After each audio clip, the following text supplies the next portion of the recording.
বন্ধুরা, আইপিএল মানেই কিন্তু ছক্কার বৃষ্টি। তবে আইপিএলের ইতিহাসে সবচেয়ে বেশি ছক্কা কোন ব্যাটসম্যানদের নামে আছে? চলুন দেখে নেওয়া যাক। Number ৫, AB de Villiers. ৩৬০ degree batsman AB de Villiers কিন্তু একসময় মাঠের সব প্রান্তে ছক্কা মারতে পারতেন। এমনকি বারংবার নিজের দমেই কিন্তু তিনি আরসিবিকে জিতিয়েছেন এবং সেই কারণে তার নামে আছে মোট ২৫১টি ছক্কা। Number ৪, MS Dhoni. Captain cool Mahendra Singh ধোনিও কিন্তু ব্যাট হাতে একজন খুবই ডেঞ্জারাস ব্যাটসম্যান। তাই আইপিএলে মোট ২৬৪টি ছক্কা মেরে তিনি আছেন number ৪-এ। Number ৩, Virat Kohli. Run machine Virat Kohli মূলত এক প্রান্তে ধীরে সুস্থে ব্যাটিং করার জন্য বিখ্যাত।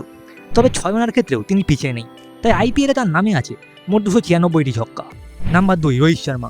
হিটম্যান রোহিত শর্মা আইপিএলের একজন অন্যতম কিংবদন্তি ব্যাটসম্যান, যার ব্যাটে প্রতি ৫ অথবা ৬ বল অন্তর একটি করে ছক্কা এসেই থাকে। তাই আইপিএলে তার নামে আছে মোট ৩০৮টি ছক্কা।